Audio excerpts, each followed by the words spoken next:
Welcome to Rich Conversations. This is another one of our weekly guided reflection sessions, or as we're calling them now, Rich Reflections, where we're going to take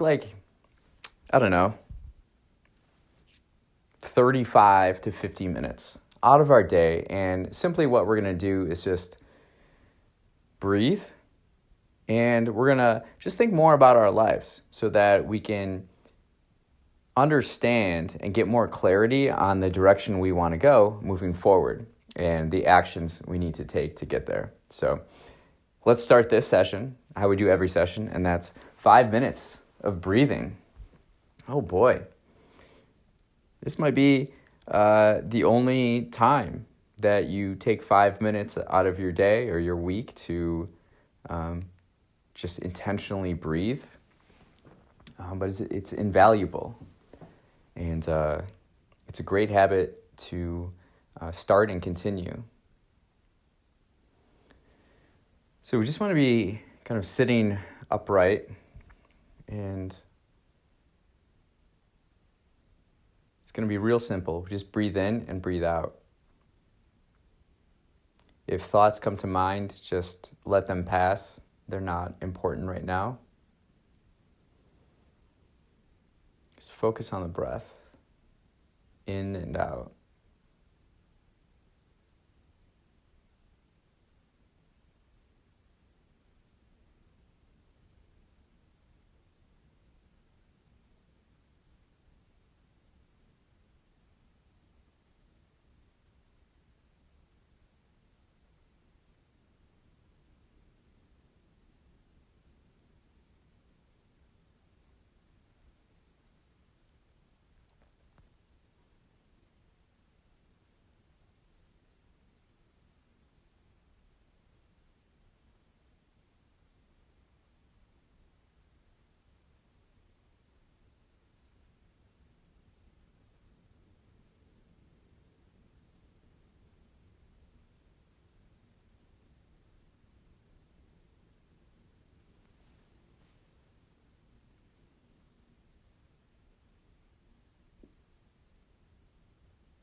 All right. So that was 5 minutes. I'm not wearing my glasses today.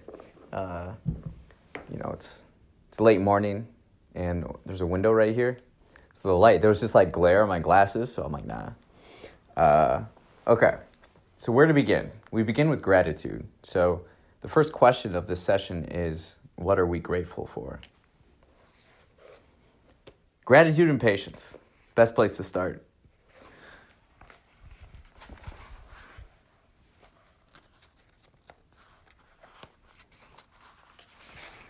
What are we grateful for?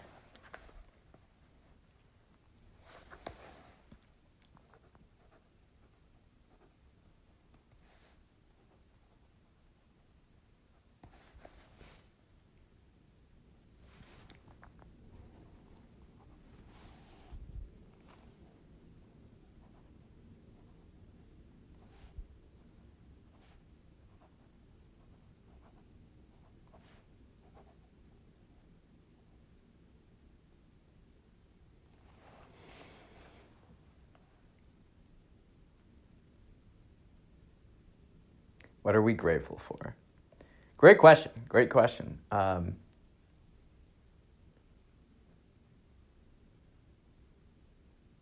that's where our mind should be programmed to, in a way, where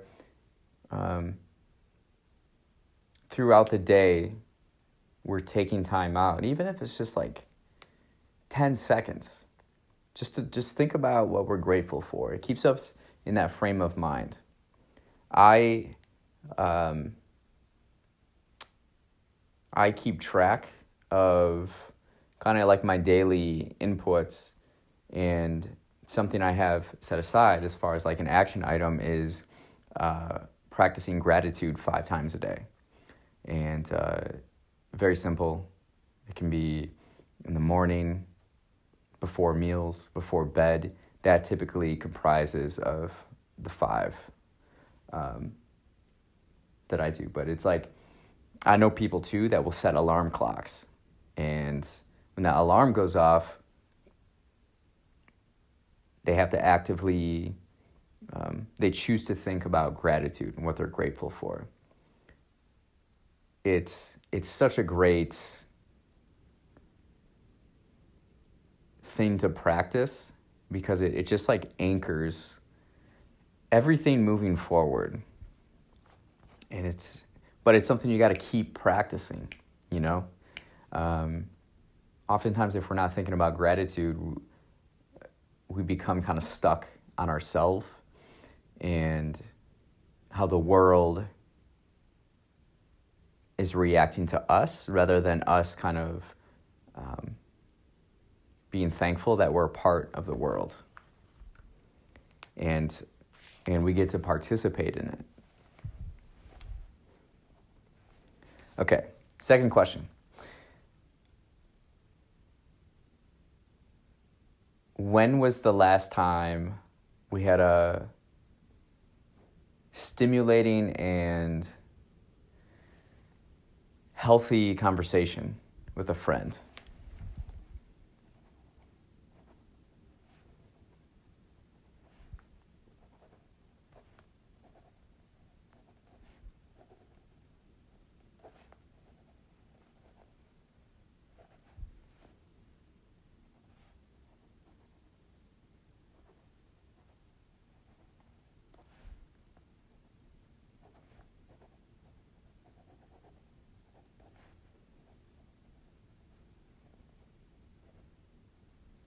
I just had one before this, and so I'm still kind of floating from it.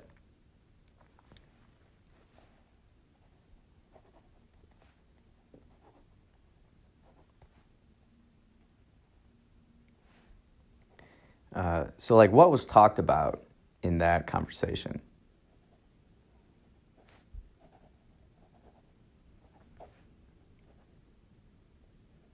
What did you discuss? Now, wise individuals, wise people are able to compartmentalize with life, right?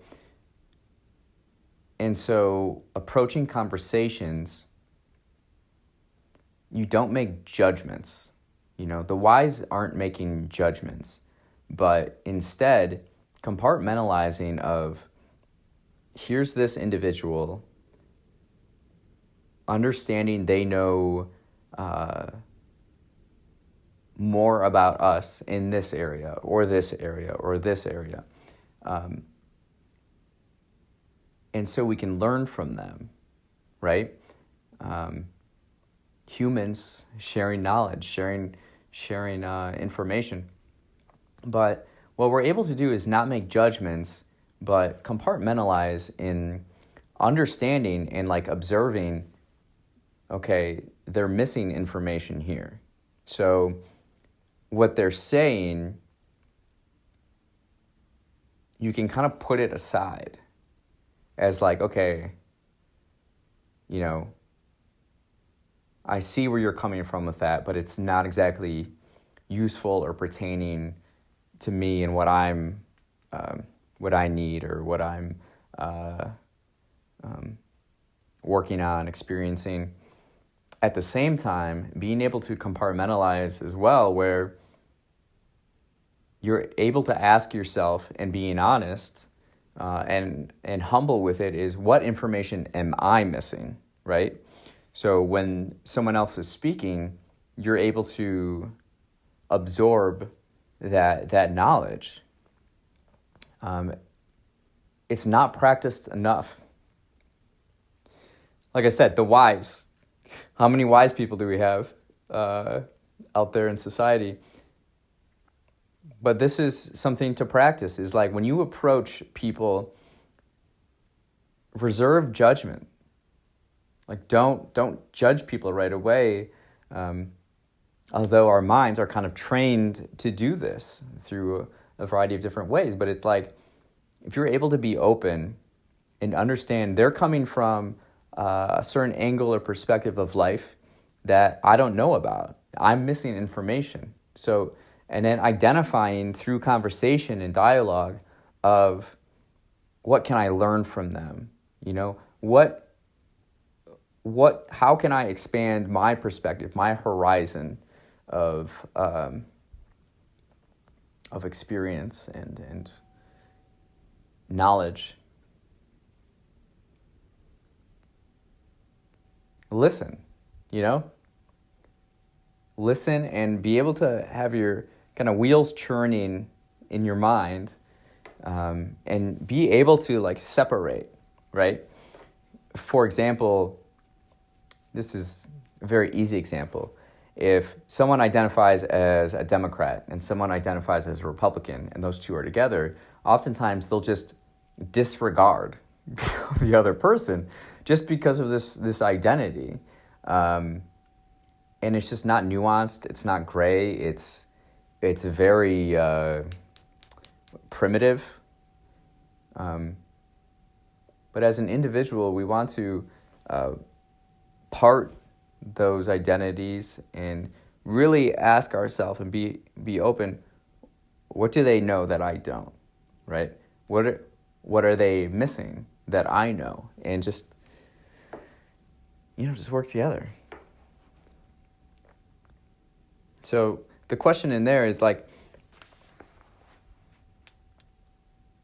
how can we do a better job of compartmentalizing conversations?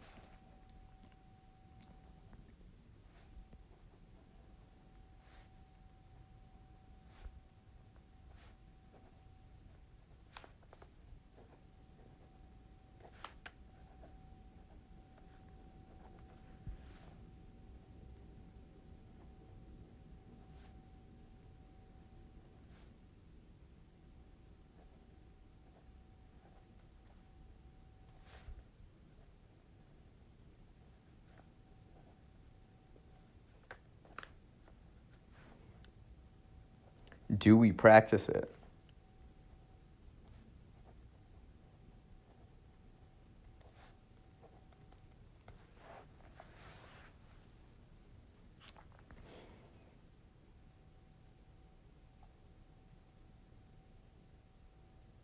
I just love those conversations that I can't explain it.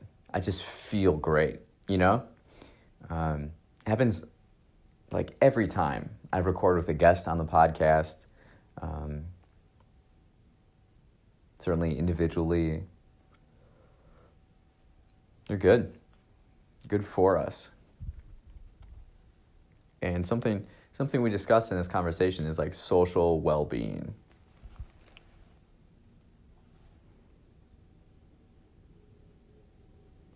You know, there's the like physical aspect of health. There's the mental aspect of health. And then there's the social aspect of health. And, like all of them oftentimes get neglected. I don't know what gets neglected more, the mental health or the physical health. But now in society with digital technology, our social well-being and social health, as a whole, we can probably all be doing a better job. Let's just do a quick check-in. How's our physical health? How's our mental health? How's our social well-being?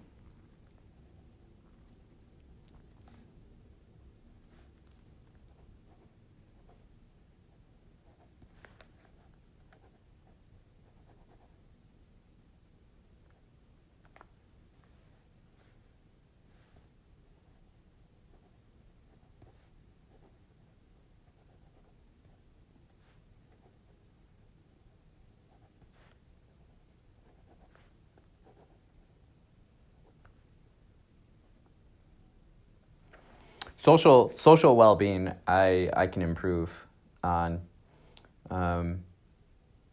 It is a little different, more difficult living out in the country. I'm just naturally in isolation.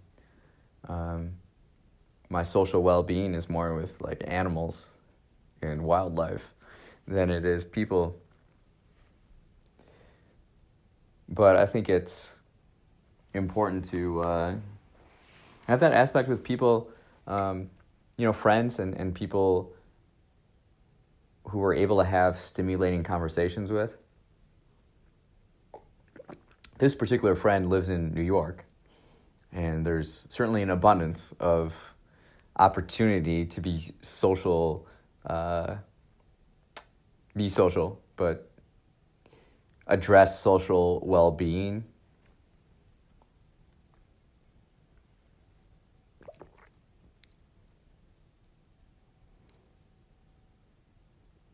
That's the biggest issue in society today. It's like the world is becoming increasingly complex.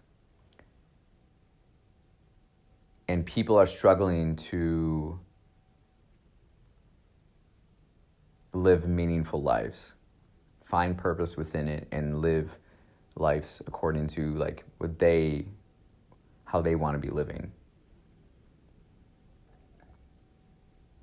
It's the biggest issue, and we're not talking about it. We're talking about it now, of course, and I appreciate you being here for sure. I feel we have a connection.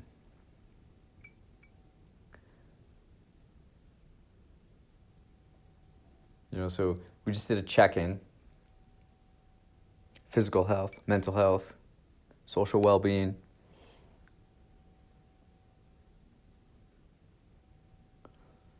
I'm shifting my focus a little bit towards physical health right now in just like intentional strength training. I was tired yesterday, and at night I was going to do tire flips, but it was too wet, and I was a little too weak.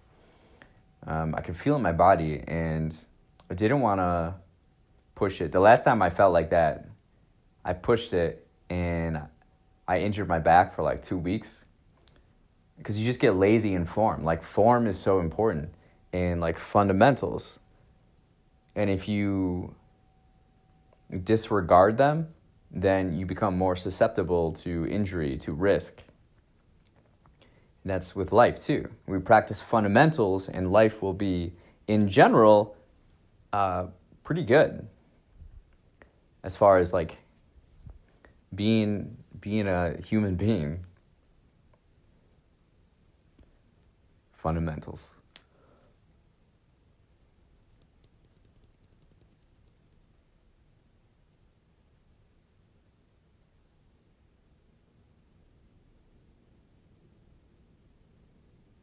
That was one question. What was the question? I don't know. We'll skip to AI. A few conversations I've had recently have been surrounding AI. What are our thoughts on AI in general?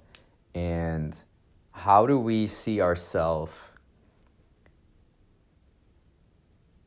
implementing AI in our life that is non-disruptive to how we want to be living?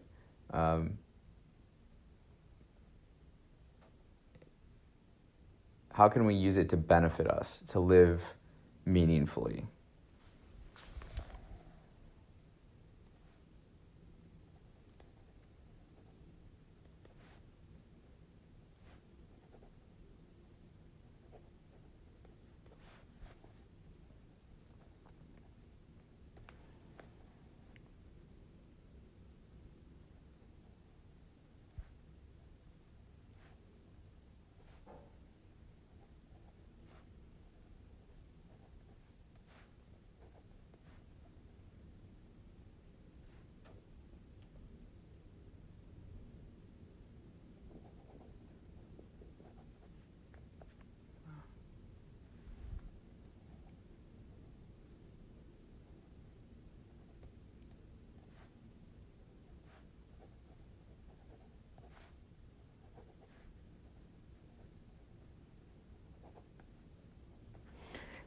Okay, what are our thoughts on AI? How can we implement AI into our lives without disturbing our path of meaning, you know? How can we enhance it? How can we use it to enhance it? These are the biggest topics of our time. Isn't it interesting?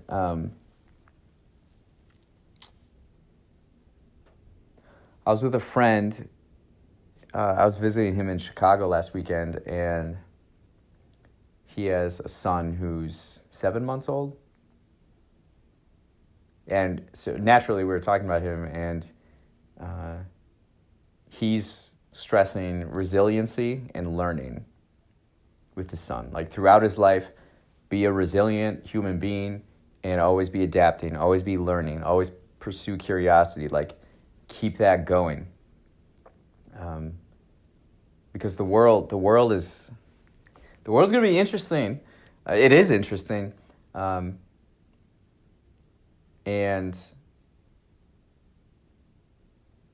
in terms of like independent survival, we need to keep learning, keep growing, keep adapting.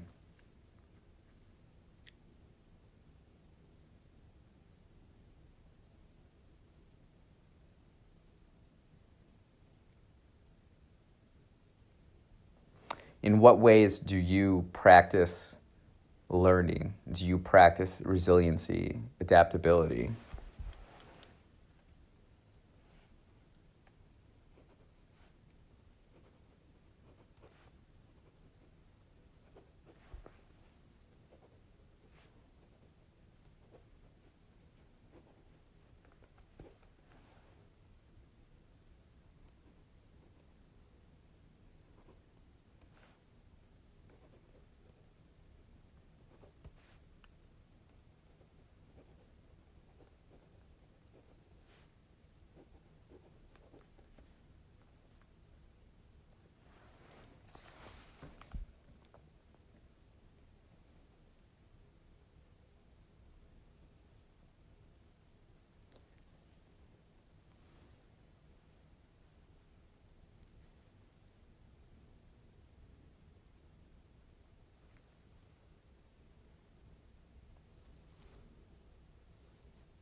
I feel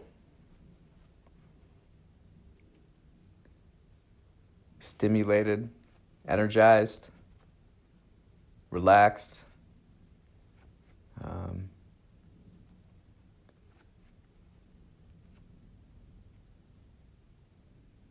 prepared.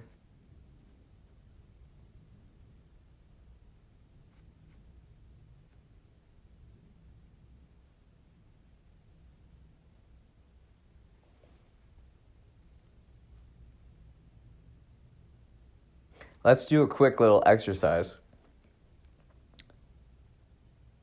Let's think about our past, the accumulation of our actions, behaviors. What is consistent?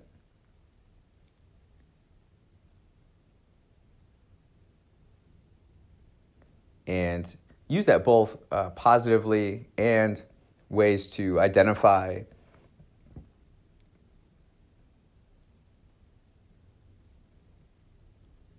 maybe like areas that we need to be aware of.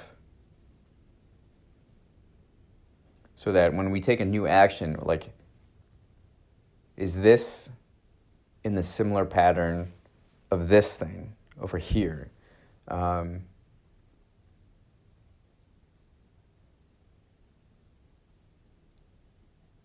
That's something I've been increasingly more thoughtful of, is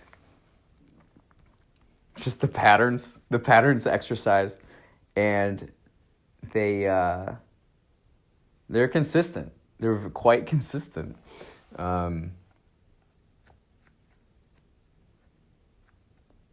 it's important to be aware of.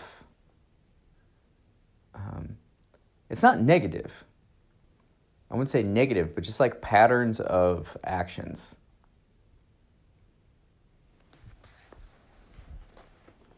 Yeah.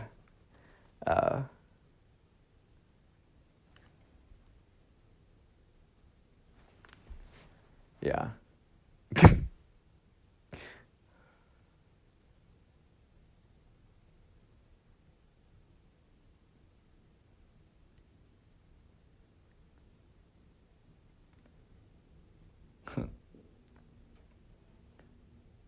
Yeah, it's interesting.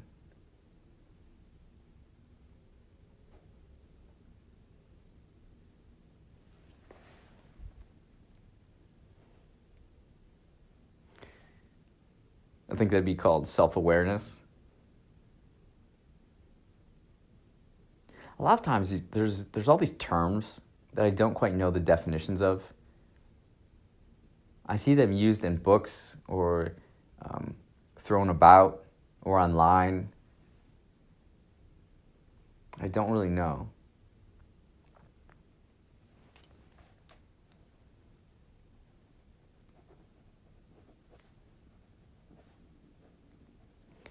At the end of the day, I'm just a simple country boy. And country folk are kind of shielded from all these words a little bit.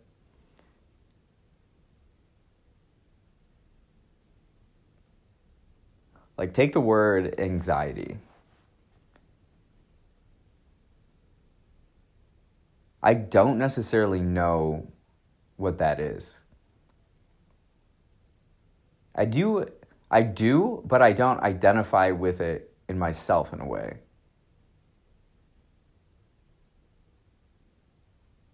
I don't necessarily label things.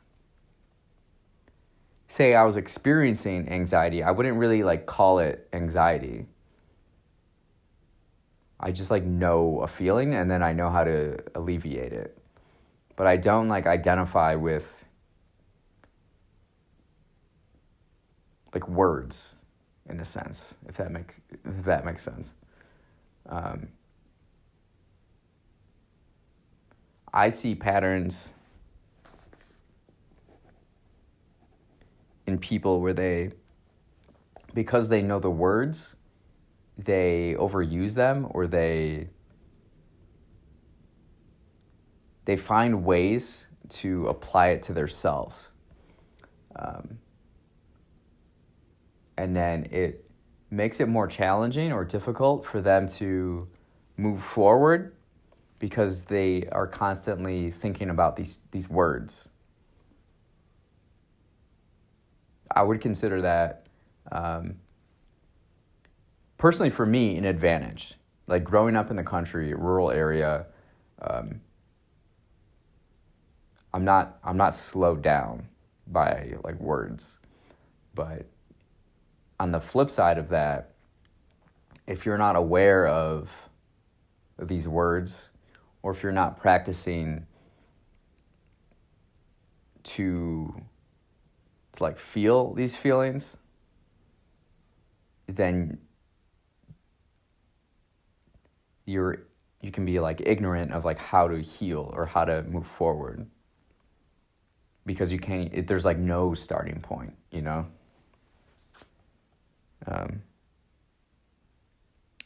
But that gets back to the compartmentalization that we were discussing at the beginning. Is like being aware and being able to like pick and choose a la carte. I think that's a sign of a very strong individual, who's physically and mentally healthy, and whose social well-being is adequate.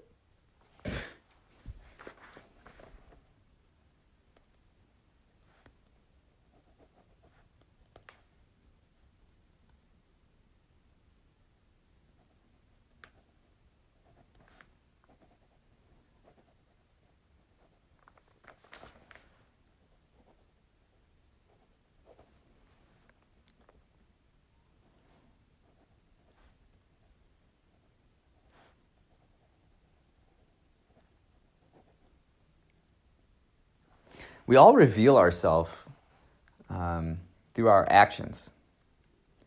Reveal ourselves through actions.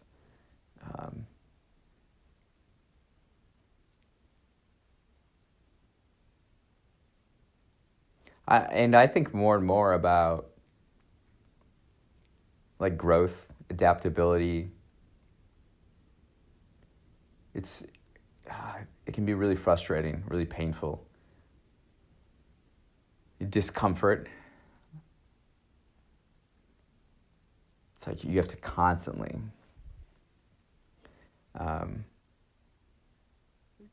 be learning, constantly be actively minding our environments and monitoring the world, but not be paralyzed.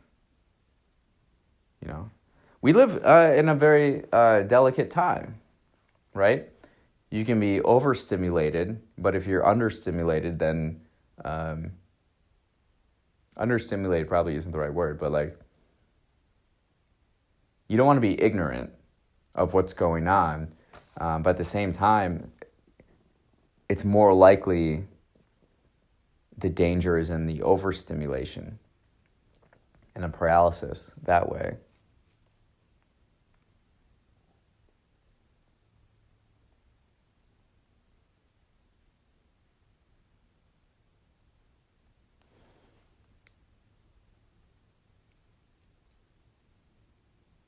Consumption of what we eat, what we read, what we view, what our eyes see.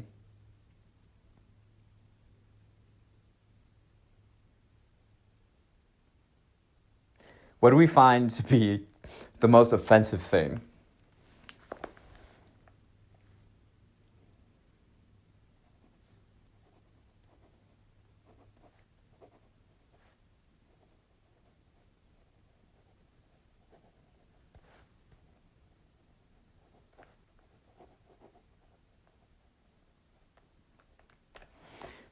Lighting to me is a big one. Go into places and the light is like too bright. I can feel it in my being. My brother is an electrician. During his apprenticeship, he's working in industrial facilities, and they have these like really bright LED lights, and he would get like free ones, like extra ones after the job. And then my parents have the lights, these industrial LED lights in the kitchen, and it like disturbs my being, you know?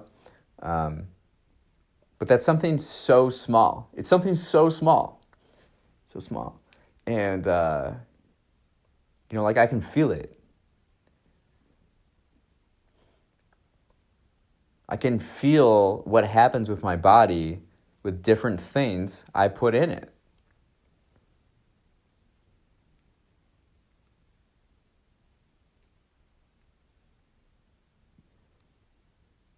I was having a conversation with someone yesterday about, they were saying their pediatrician of their child sees patterns in like new babies that they're like modern babies are accelerating faster than like previous generations. And they're not sure like what specifically, if it's like the environment or like around screens or around, like, they don't know in general, but they see patterns. That's interesting. A lot of interesting stuff. Okay. A couple last questions here. One, what are we talented at? I might have asked this last week, but it's worth asking again. Like, what are we talented at? What is easy for us? And how can we then lean into that as like helping the trajectory and direction of our life?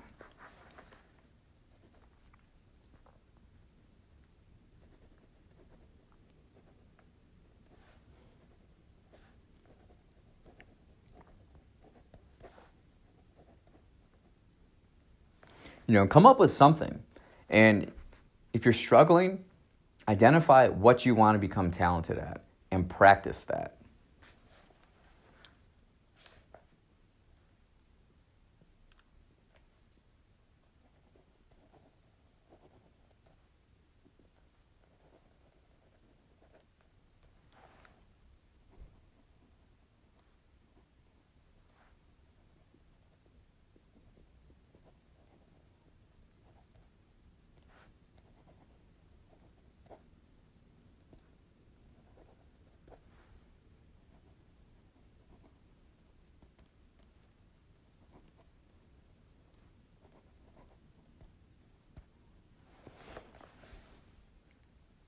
It's worth spending some time on and developing. All right, last question. What are we energized for next week?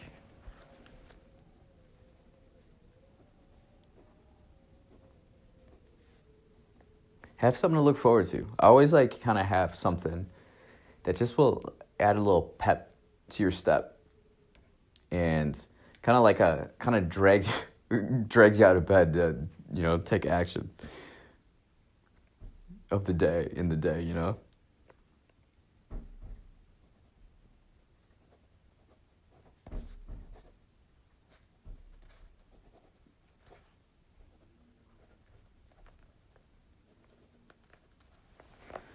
All right.